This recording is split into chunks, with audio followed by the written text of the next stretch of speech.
Boa tarde, meus irmãos. Nós vamos começar o nosso estudo bíblico dessa tarde, lendo em 1 Samuel, capítulo 13, do versículo 1 até o versículo 23. 1 Samuel 13, de 1 a 23, a palavra do Senhor diz assim: Um ano reinara Saul em Israel.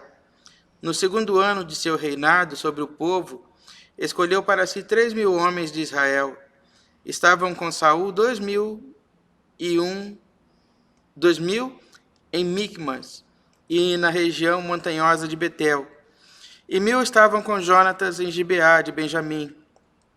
E despediu o resto do povo, cada um para a sua casa.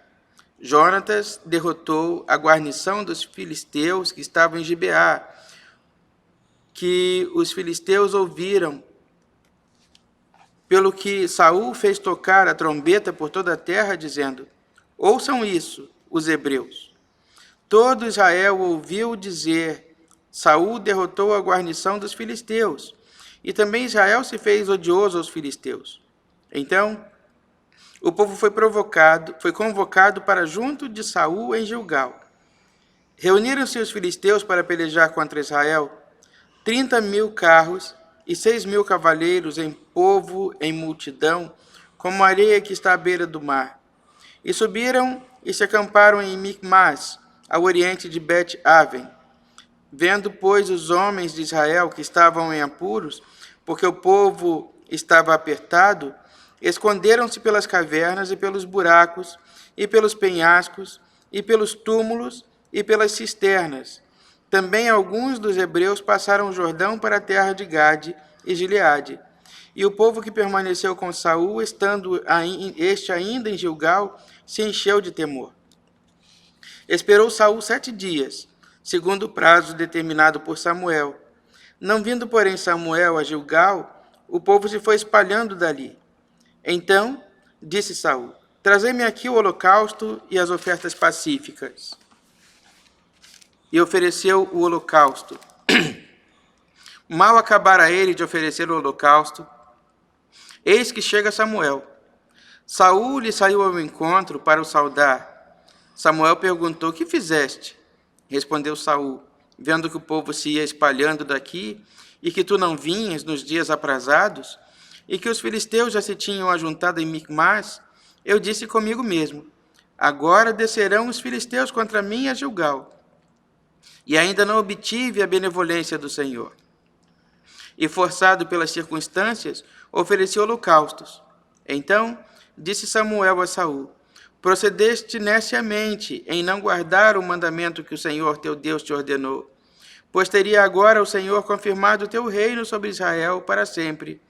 Já agora não subsistirá o teu reino.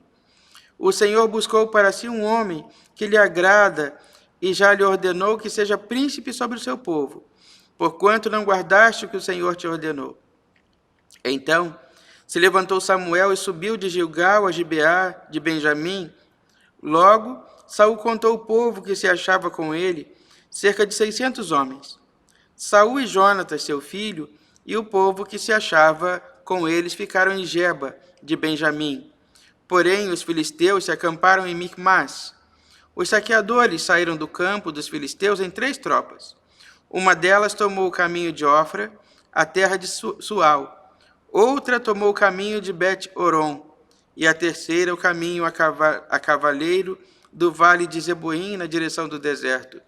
Ora, em toda a terra de Israel, nem um ferreiro se achava, porque os filisteus tinham dito, para que os hebreus não façam espada nem lança, pelo que todo Israel tinha de descer aos filisteus para amolar a relha do seu arado, e a sua enxada, e o seu machado e a sua foice.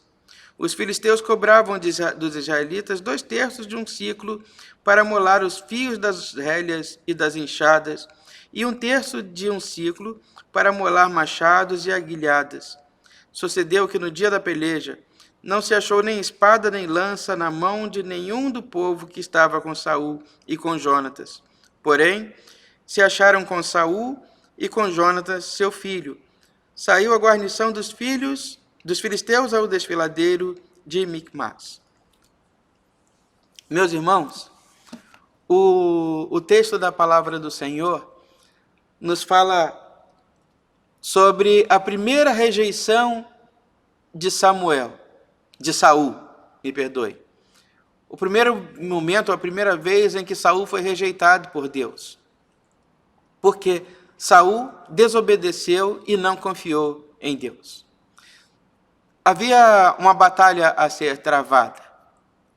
E Samuel marcou o encontro com Saul para que Samuel, que havia já abdicado do seu direito de governar, para que Saul governasse. Contudo, Samuel conserva com ele o sacerdócio, a responsabilidade do sacerdócio. E o tempo foi passando. E Deus, para testar Saul, a sua obediência e a sua fé, fez com que Samuel se demorasse ainda por 7 dias, até o momento de vir a Saul. E o povo foi se dispersando. E Saul então entrou em desespero. O povo começa a dispersar. E ao invés de confiar em Deus, ao invés de esperar na providência de Deus, Saul então assume uma função que não é dele, a função de sacerdote. Manda que tragam todos os elementos do holocausto, do sacrifício, e diz a eles, deixa que eu mesmo vou preparar, oferecer aqui o sacrifício. Nesse intervalo, ao final de ter feito isso, chega Samuel e desaprova as atitudes de Saul. Deus rejeitou ali, ou começa a rejeitar ali, o reinado de Saul, primeiro, porque Saul era rei, mas não era sacerdote. Então, a função do rei é uma, a função do sacerdote é outra, tudo muito bem esclarecido, tudo muito bem explicado, tudo separadinho, cada um fazendo a sua função, e Saul não conseguiu obedecer a esta regra divina. Saul quis chamar para ele toda a responsabilidade. Ele quis ser um teocrata, né? Ele quis ser o Deus e o rei ao mesmo tempo, né? Então ele é aquele que lidera Israel na guerra, mas também ele é que oferece o sacrifício a Deus, e isso foi uma das coisas que entristeceu o coração de Deus. A segunda coisa que entristece o coração de Deus é a falta de fé no coração de Saul, né? Saul se preocupou mais com a dispersão do povo, com os rumos que estavam tomando os seus homens, né? E ele teve esta preocupação, então, ao invés de confiar em Deus. Saul, naquele momento, ele deixa de fazer a vontade de Deus, ele deixa de confiar em Deus para seguir o seu coração. Meus irmãos, governar, administrar, conduzir, são atos de fé no que diz respeito às coisas de Deus. No que diz respeito às coisas de Deus, o governar, o conduzir, tudo isso são atos de fé. Precisam ser feitos com fé no coração, com temor e confiança no Senhor. E aí faltou. Quando Saul toma a iniciativa de ir lá e oferecer o sacrifício, e a sua preocupação foi com a dispersão do povo, ele deixou de confiar em Deus. Ele deixou de acreditar que Deus tem uma solução. Muitas vezes, quando nós fazemos as coisas no desespero, buscamos fazer do nosso jeito, nós estamos declarando naquele momento que nós deixamos de confiar na solução de Deus. Deixamos de acreditar que Deus tem uma solução. Mais do que um propósito, Ele tem uma solução para tudo. E é assim que acontece na nossa vida. Deus sempre tem uma solução. Quando tudo parece estar perdido, nós começamos a querer agir no desespero, né? E o desespero nos leva a tomar decisões erradas. Nós desagradamos o coração de Deus porque estamos mostrando para Deus nesse momento que nós deixamos de confiar na providência de Deus. E foi isso que Saul fez naquela hora.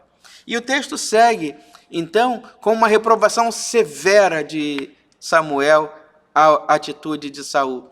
E, entre outras coisas, Samuel vai dizer a Saul: Deus começa a te rejeitar e já escolheu outro que lhe obedeça, que tenha um coração segundo o coração de Deus. E o que significa ter um coração segundo o coração de Deus? Ter um coração segundo o coração de Deus, meus irmãos, é ter um coração disposto a fazer única e exclusivamente a vontade de Deus. Conhecer a vontade de Deus e fazer a vontade de Deus. Confiar em Deus mais do que confiar nas suas próprias forças. Confiar nas soluções de Deus, por mais que pareçam distantes do nosso conhecimento, mas ainda assim confiar nas soluções de Deus. Esse, meus irmãos, é o caminho que propõe a palavra de Deus, e é isso que Deus viu em Davi, que haveria de ser o sucessor de Saul. Davi estava muito longe de ser um homem perfeito, um homem de atitudes perfeitas, mas ele era um homem segundo o coração de Deus. E por que ele era um homem segundo o coração de Deus? Porque era um homem disposto a fazer tão somente a vontade de Deus.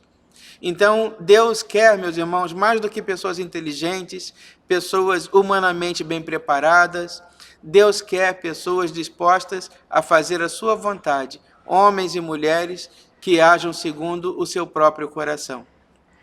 Essa é a expectativa que o Senhor tem a respeito daqueles que haverão de fazer a sua vontade, de executar o seu serviço. Então, Deus quer de nós, mais que sejamos inteligentes, Deus quer de nós que nós sejamos pessoas que tenhamos um coração segundo o coração de Deus. Um coração disposto a obedecer, a fazer a vontade de Deus, a executar as ordens de Deus. Isso é ter um coração segundo o coração de Deus, à luz do que nos diz a palavra do Senhor. Que Deus nos abençoe nesta tarde e que nós tenhamos assim, sejamos assim esses homens e mulheres dispostos a fazer a vontade de Deus. Vamos orar. Senhor nosso Deus, santo e eterno, graças nós te damos, ó Pai, pelo teu cuidado, pelo teu amor, pela tua paz. Nós te entregamos todos nas tuas mãos, Santo Deus, e te pedimos que tu prepare o nosso coração e nos ensine, Senhor, e nos ajude e nos capacite para termos um coração segundo o teu coração, um coração que execute a tua vontade, que execute o teu querer, que faça tão somente aquilo que deseja o teu coração. Ouve-nos, ó Pai, atende-nos e dá-nos a tua paz. Nós te oramos em nome de Jesus, que nos ensinou a orar dizendo: Pai nosso que está no céu, santificado seja o teu nome. Venha o teu reino e seja feita a tua vontade, assim na terra como no céu.